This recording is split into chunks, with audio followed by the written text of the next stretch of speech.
வேட்புமனு தாக்கலுக்கு தேதி அறிவித்து விட்டார்கள். வேட்பாளர்கள் அனைவரும் கூட்டம் கூட்டமாக சென்று வேட்புமனுக்களை தாக்கல் செய்தனர். அப்போது வெறும் 2-3 பேர் மட்டும் உடன் இருக்க மனுவை தாக்கல் செய்தார் ஒரு பெண். தேர்தல் வேலைகள் சூடுபிடிக்க களத்தில் கூட அவர் பெயரை யாரும் உச்சரிக்கவில்லை. மீடியாக்களும் பாஜக மற்றும் திமுக வேட்பாளர் பெயரை மட்டுமே மாறி மாறி உச்சரித்தன. ஆனால் சைலண்டாக சம்பவம் செய்து இன்று எம்எல்ஏவாகி கால்நடை பராமரிப்புத்துறை அமைச்சராகி இருக்கிறார் அந்த பெண். அவர்தான் தாவேகாவின் அவிநாசி வேட்பாளராக களமிறக்கப்பட்டு வெற்றி பெற்ற கமலி. நாமக்கல் மாவட்டம் ராசிபுரத்தைச் சேர்ந்த கமலி விஜய் படங்களை பார்த்து அவரின் ரசிகராக மாறிப்போனவர். கமலியின் அப்பா செந்தில்நாதன் விஜய் ரசிகர் மன்றத்தில் நிர்வாகியாக செயல்பட்டு வந்தவர். கமலியின் கணவர் இ-சேவை மையத்தை நடத்தி வருகிறார்.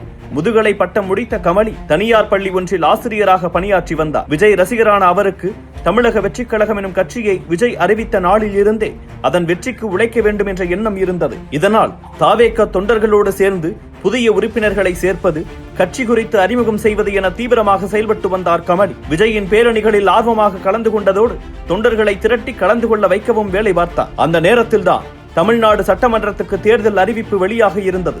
தேர்தலுக்கு தாவேகா தன்னை தயார்படுத்திக் கொண்டிருந்தது. போட்டியிட விரும்புவோர் விருப்பமனு தாக்கல் செய்யுங்கள் என தலைமை அறிவித்தது. தேர்தலில் நின்று வெல்வது குறித்து கமலிக்கு பெரிய அளவில் ஈடுபாடு இல்லை. விஜய் அரசியலுக்கு முழுமையாக தன்னால் முடிந்த அளவுக்கு வேலை செய்வது மட்டுமே அவருக்கு ஒரே எண்ணமாக இருந்து வந்தது. ஆனால் புதிய கட்சி, புதிய முகங்கள் என ரசிகர்களை விஜய் முன்னிலைப்படுத்தி வர தந்தை மற்றும் கணவரின் உந்துதலால் ஆசிரியர் வேலையை ராஜினாமா செய்துவிட்டு அவிநாசி தொகுதியில் போட்டியிட விருப்ப மனுவை போட்டார் கமலி. வேட்பாளர்கள் பெயரை விஜய் அறிவித்த போது அவிநாசி தொகுதியில் முதுகலை பட்டதாரி கமலி போட்டியிடுவார் என சொல்ல அவரின் கண்கள் ஆனந்த கண்ணீரில் குளமாகின. எவ்வளவு பெரிய பொறுப்பு தன்னிடம் வந்து சேர்ந்திருக்கிறது என ஆச்சரியப்பட்டார். இளைஞர்கள் பலர் அவரோடு வந்து நின்றனர்.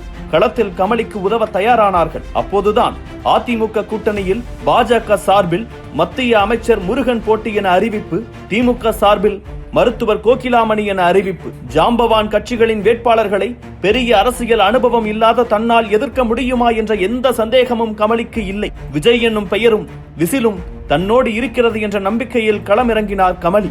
தேர்தல் நாள் வந்தது. மக்கள் மற்ற இடங்களைப் போலவே அவிநாசியிலும் கூட்டம் கூட்டமாக வந்து வாக்களித்து சென்றனர். தேர்தல் முடிவு நெருங்கிக் கொண்டிருந்தது. தாவேகா அலுவலகத்தில் இருந்து வேட்பாளர்களுக்கு ஒரு மெசேஜ். கமலிக்கும் அதே மெசேஜ் வந்து சேர்ந்தது.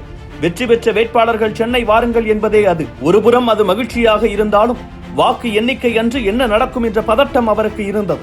ஆனால் மொத்த தமிழ்நாடும் விசில் அடித்தது. தாவேகா 108 இடங்களில் வெற்றி பெற்றது. அவிநாசியில் தாவேகா வேட்பாளர் கமலி வெற்றி என அறிவிக்கப்பட்டது. சுமார் 15,000 வாக்குகள் வித்தியாசத்தில் எல் முருகனை வீழ்த்தினார் கமலி.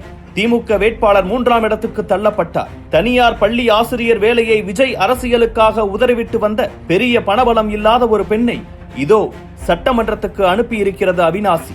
அவிநாசியின் அன்பு மகளை இன்னும் ஒருபடி மேலே போய் கௌரவித்திருக்கிறார் விஜய். தன்னுடைய அமைச்சரவையில் கமலியை முக்கிய துறைகளில் ஒன்றாக கால்நடை பராமரிப்பு துறைக்கு அமைச்சராகி இருக்கிறார் விஜய். இதனால் மீண்டும் ஆனந்த கண்ணீரால் நிரம்பி இருக்கிறது அமைச்சர் கமலியின் கண்கள்.